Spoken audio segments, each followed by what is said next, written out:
You said after the last game, you, as a coach, you like those shooting 30%, grinding out a win. Your team give you what you wanted then on that road trip?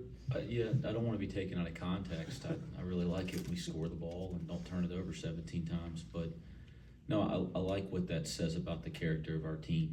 And I think that's when you learn the most about your team. And good teams are going to win when things aren't going well. And obviously, you shoot in the 30s and you turn it over 17 times, but it didn't affect our approach. And we defended and we rebounded. And that's why we won a game. So those are sometimes the best you feel after games when you win them. So I was proud of that. You might be tough to answer, but do you think you win that game last season? You know, a couple people have made comments like that. I'm not getting into that. I won't even think like that. You guys know that. What I think is that, you know, this team, if it'll continue to have that kind of approach and continue to come in the gym and work, we'll continue to improve. But that's a good sign for our program moving forward, that we can win a game in that kind of a fashion on the road.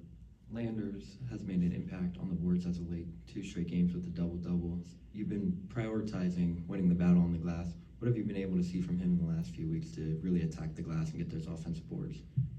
Just a sense of urgency, and not just in the game, but a sense of urgency in practice to build those kind of habits. You know, like we talk about it publicly a lot, the things that he can do on a basketball court. It's a long list, and you know, trying to not take away from who he already is, which is pretty damn good, but add to that list of things he's capable of doing to what he is doing during the games. You know, that's been really important to his growth and to our team. And you know, the offensive and defensive rebounding is something our team needs, something he's very capable of doing, and we've been emphasizing it. He's been working at it, and you can see some habits starting to build there. You mentioned, I think, after the ECU game, that it's a lot about mentality and mindset, right? They're not always going to play their best, but you have to find a way to fight through that. So what's the difference, maybe even from earlier in the season, where this team on the road was able to kind of weather, maybe not shooting well, but still able to stay together and win a tough game? I just think we have good guys. You know, we really do. We have a mature group. We have guys that are about the team first, that really care deeply about winning. And you know, when you have that intrinsic character individually and you have that collectively as a group, you're going to keep trying to work at the things you have to do to become a good team.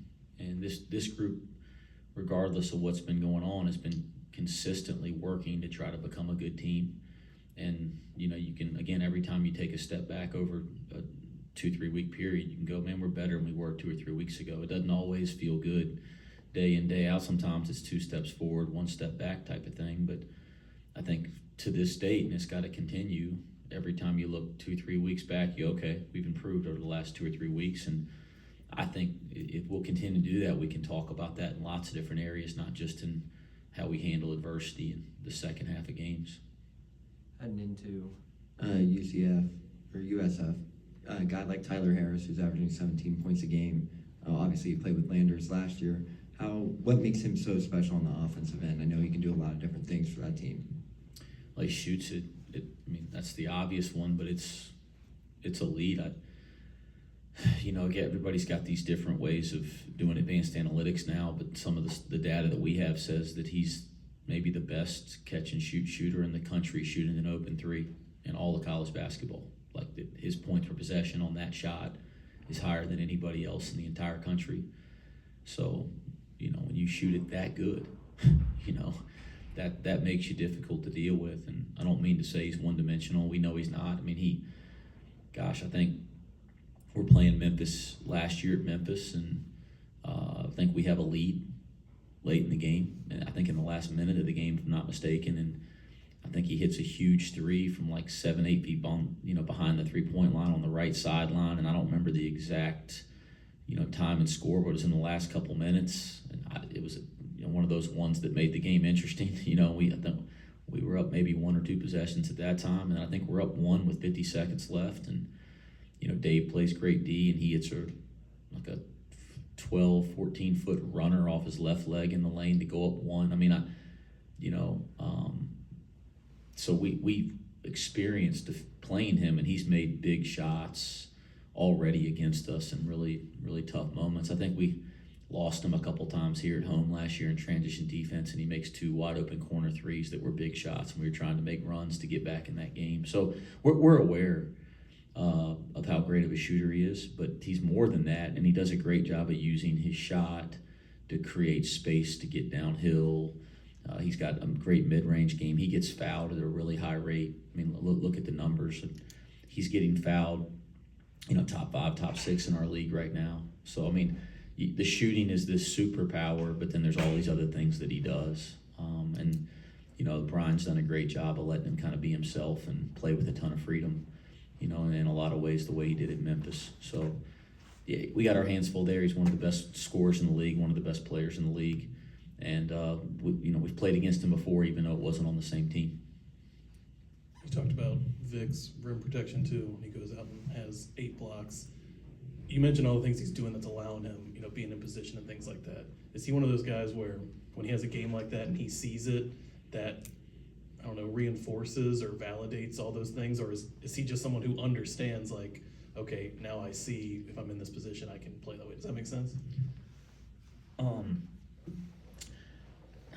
Yeah, I think for me, Vic is so naturally gifted, and he has such a great natural feel and IQ for the game, such great instincts that a lot of his development on both ends of the floor, but if you want to just talk defenses, is about getting him in the right position and getting his habits to where he's doing the right things unconsciously at each possession. Because if you can get him in the right position and you can clean up his habits, then his instincts take over, and they're really damn good. One thing I've talked about a ton with him is he has such great instincts to the ball, which is one of the things you're always looking for in recruiting, and one of the things that we really value. And sometimes those instincts to the ball with poor habits get him in trouble, right? He reaches down to go for balls below his waist because he has a great instinct to where it is. But for Vic, anytime he does that, he takes away one of his great gifts, which is his wingspan, and being 6'11" and having great timing. So he can't use those instincts above his shoulders. And I think he's gotten so much better at kind of catching himself that, hey, I'm not going to go after all these little things that my brain's telling me to do that actually are part of the good instincts. See, I'm getting deep today, but part of some of the good instincts that he has.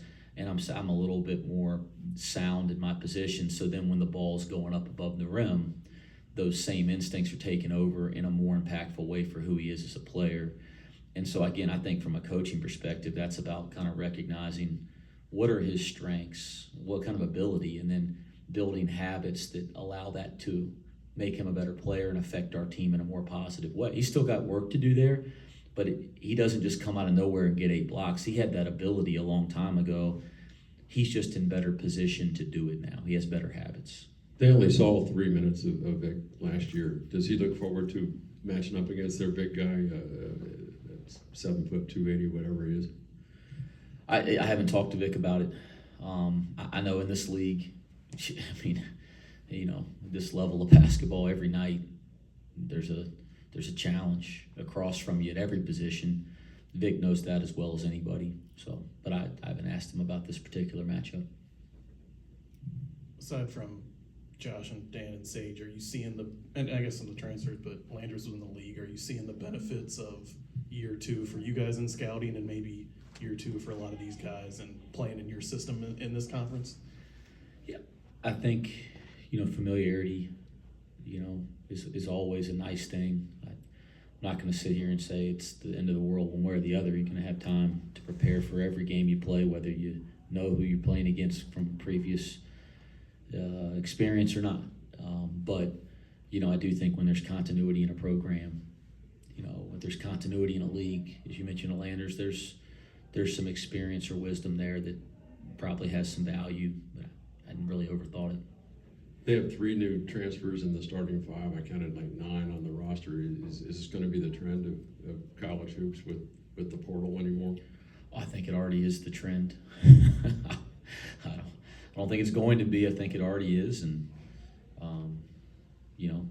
again, I think at Cincinnati we're going to do our best to transcend that. We really believe in continuity, and I think when you can transcend trends, sometimes you can separate yourselves. But that's a bigger picture question. But it already is the trend as you look around college basketball.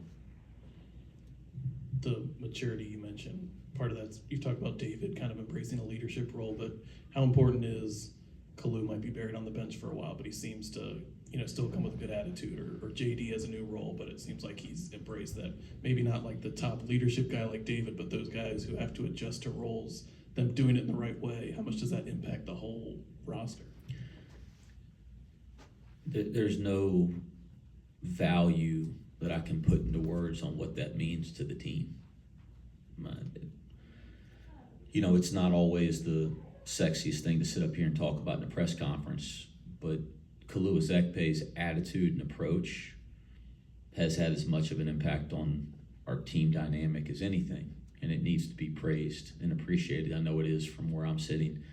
It's not easy to be recruited as a guy to come in and be a primary guy, in a one-year situation, and it not work out in that way to this stage. A lot of guys, and I've been doing this a long time, a lot of guys with good character, that have good toughness, may give in that situation. It happens all the time. He hasn't. He hasn't had a bad attitude. He has dug in and practiced harder. He's tried to listen more. And then now you see over the last, couple games, now he's starting to get thrown back into the game. And that's because of the way that he's approached it.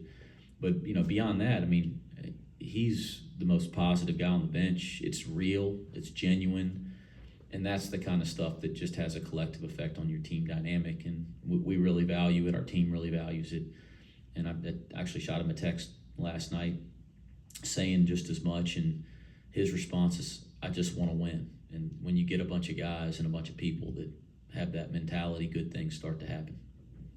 What did they do against Houston that got them so close? That's a tough place to play. They lose by 6. Hit a lot of shots. They're good.